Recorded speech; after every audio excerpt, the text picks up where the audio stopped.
आज हम बात करेंगे महाराष्ट्र के पिंपरी चिंचवड में हुई उस सनसनीखेज घटना की जिसने पूरे इलाके में डर और दहशत का माहौल पैदा कर दिया है। दिन दहाड़े एक फर्नीचर मॉल पर ताबड़तोड़ फायरिंग की गई।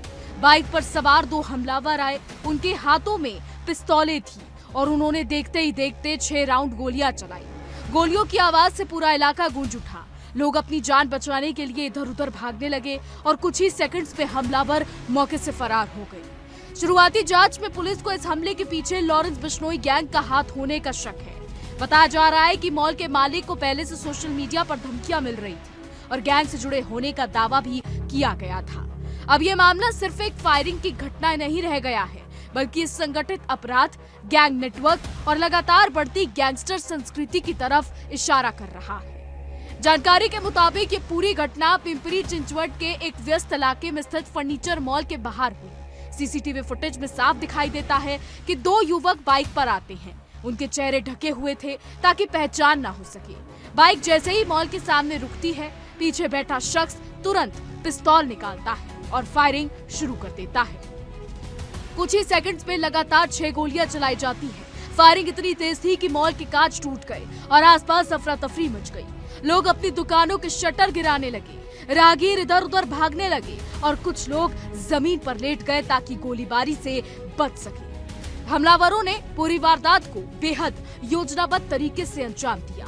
जिस तेजी से वो आए उसी तेजी से मौके से भाग निकले। पुलिस को शक है कि हमलावर इलाके की रेकी पहले से कर चुके थे और उन्हें पता था कि कब हमला करना है। इस पूरे मामले में एक और बड़ी बात सामने आई है कि घटना के बाद सोशल मीडिया पर एक पोस्ट वायरल हुई जिसमें शुभम लोंकर नाम के व्यक्ति ने इस फायरिंग की जिम्मेदारी लेने का दावा किया।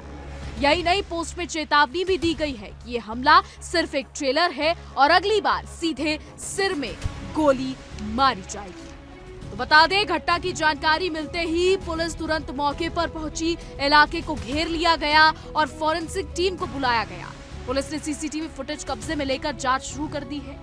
बता दें, पिंपरी चिंचवड पुलिस उपायुक्त गणेश इंगवले ने मीडिया को जानकारी देते हुए कहा कि पूरे मामले की कई एंगल से जांच की जा रही है। पुलिस ये पता लगाने की कोशिश कर रही है कि हमलावर स्थानीय थे या बाहर से आए थे। इसके अलावा सोशल मीडिया पर वायरल पोस्ट की भी जांच की जा रही है। पुलिस के मुताबिक फर्नीचर मॉल के मालिक अशोक नैन को पहले भी धमकियां मिल चुकी थी। सोशल मीडिया के जरिए उन्हें जान से मारने की चेतावनी दी गई थी। पोस्ट में यह आरोप भी लगाया गया कि अशोक नैन कई ड्रग्स तस्करी से जुड़े हुए हैं। हालांकि अभी तक इन आरोपों की आधिकारिक पुष्टि नहीं हुई है। पुलिस का कहना है कि गैंग अक्सर डर फैलाने और अपनी धमक को मजबूत करने के लिए इस तरह के आरोप लगाते हैं। फिलहाल पुलिस हर पहलू की गहराई से जांच कर रही है और लॉरेंस बिश्नोई गैंग से जुड़े संभावित शूटरों की तलाश शुरू कर दी गई है। अब सवाल ये उठता है कि आखिर लॉरेंस बिश्नोई गैंग का नाम बार बार क्यों सामने आता है। पिछले कुछ वर्षों में ये गैंग सिर्फ पंजाब या राजस्थान तक सीमित नहीं रहा, बल्कि देश के अलग अलग हिस्सों में इसका नेटवर्क फैलता गया। सोशल मीडिया के जरिए धमकियां देना, कारोबारियों से रंगदारी मांगना और हाई प्रोफाइल लोगों को निशाना बनाना इस गैंग की पहचान बनती जा रही है। पुलिस रिकॉर्ड के मुताबिक लॉरेंस बिश्नोई जेल में रहते हुए भी अपने नेटवर्क को ऑपरेट करता रहा है। उसके गैंग के सदस्य अलग अलग राज्यों में सक्रिय बताए जाते हैं। विशेषज्ञों का कहना है कि गैंगस्टर अब सिर्फ अपराध नहीं कर रहे, बल्कि सोशल मीडिया के जरिए डर का माहौल भी बना रहे हैं। किसी घटना के बाद जिम्मेदारी लेने वाली पोस्ट डालना, वीडियो जारी करना और खुलेआम धमकियां देना इसी रणनीति का हिस्सा माना जाता है। इससे गैंग अपने नाम का खौफ बनाए रखना चाहता है। यही कारण है कि इस फायरिंग की घटना को पुलिस बेहद गंभीरता से ले रही है। अब इस मामले के साथ एक और नाम बार बार जुड़ रहा है और वो है कॉमेडियन कपिल शर्मा।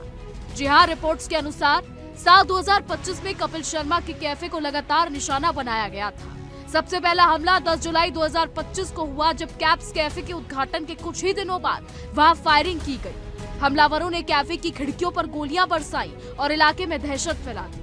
उस समय भी पुलिस ने इसे संगठित गैंग वार्निंग के तौर पर देखा था। इसके बाद 7 अगस्त 2025 को दूसरी बार कैफे पर हमला हुआ। 1 महीने के भीतर दोबारा हुई फायरिंग ने पुलिस को चौंका दिया। जांच एजेंसियों को ये समझ आने लगा कि ये सिर्फ डराने की कोशिश नहीं, बल्कि एक लगातार चलने वाला दबाव बनाने का तरीका है। फिर अक्टूबर 2025 में तीसरी बार हमला हुआ। 15 और 16 अक्टूबर की रात कैफे को फिर निशाना बनाया गया और सोशल मीडिया पर बिश्नोई नेटवर्क से जुड़े लोगों ने इसकी जिम्मेदारी लेने का दावा किया। लगातार 3 हमलों ने ये साफ कर दिया कि गैंग अब केवल एक बार वारदात करके पीछे हटने वाला नहीं है, वो लगातार अपने टारगेट पर दबाव बनाए रखना चाहते हैं। यही पैटर्न अब पिंपरी चिंचवड फायरिंग में भी दिखाई दे रहा है, जहां पहले धमकियां दी गई और उसके बाद गोलीबारी की घटना। बता दें, लॉरेंस बिश्नोई गैंग और अभिनेता सलमान खान के बीच दुश्मनी की कहानी भी कोई नई नहीं है।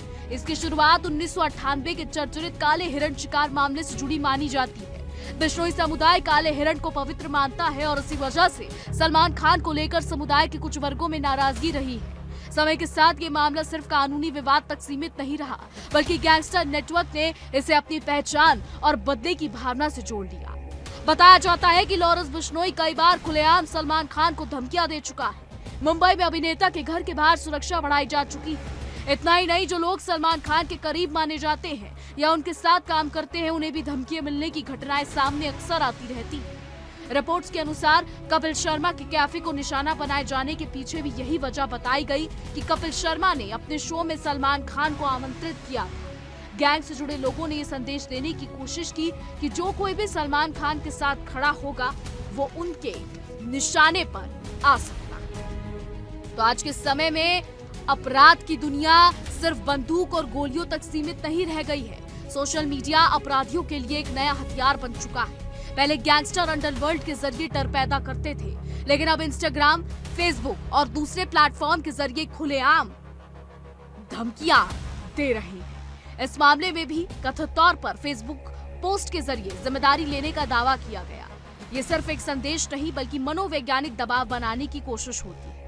विशेषज्ञ मानते हैं कि सोशल मीडिया पर वायरल होने वाली ऐसी पोस्ट युवाओं को भी प्रभावित करती है। कुछ लोग गैंगस्टर्स को एक तरह की शक्ति और प्रभाव के प्रतीक के रूप में देखने लगते हैं, जो समाज के लिए बेहद खतरनाक संकेत है। यही वजह है कि कानून व्यवस्था के सामने सिर्फ अपराध रोकना ही नहीं, बल्कि इस बढ़ती गैंगस्टर ग्लोरिफिकेशन को रोकना भी एक बड़ी चुनौती बन चुका है। तो पिंपरी चिंचवड की इस घटना के बाद व्यापारियों में डर का माहौल है। स्थानीय कारोबारी अब अपनी सुरक्षा को लेकर चिंतित हैं। कई व्यापारियों का कहना है कि अगर दिन दहाड़े इस तरीके की गोलीबारी हो सकती है तो आम लोग खुद को सुरक्षित कैसे महसूस करें। कुछ व्यापारियों ने पुलिस से अतिरिक्त सुरक्षा की मांग की है, जबकि कई लोग अपने प्रतिष्ठानों पर निजी सुरक्षा गार्ड तैनात करने पर विचार कर रहे हैं।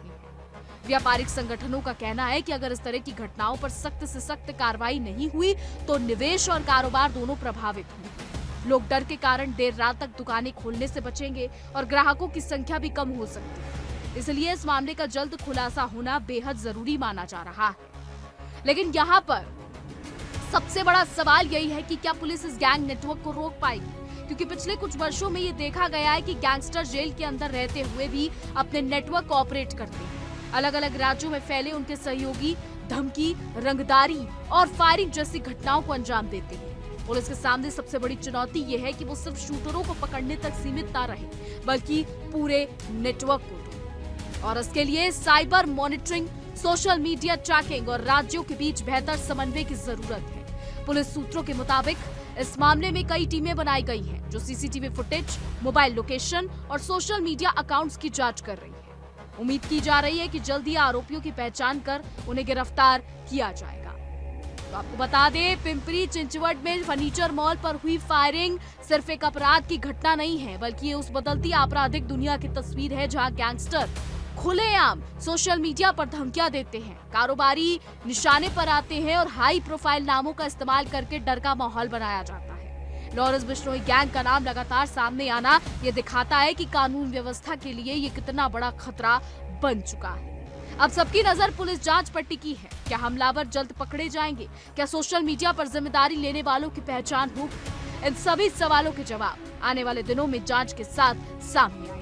लेकिन फिलहाल इस घटना ने एक बार फिर ये साबित कर दिया है कि गैंगस्टर नेटवर्क और संगठित अपराध देश के कई हिस्सों में गंभीर चुनौती बनते जा रही है। फिलहाल इस मामले में पुलिस लगातार जांच कर रही है और हर एंगल से पड़ताल जारी है। जैसे ही इस केस से जुड़ी कोई नई जानकारी सामने आएगी, हम आपको सबसे पहले अपडेट देते रहेंगे। बाकी देश और दुनिया की तमाम बड़ी खबरें जानने के लिए देखते रहिए इंडिया डेली। देखिए इंडिया डेली 24/7 अब आपकी स्मार्ट टीवी पर।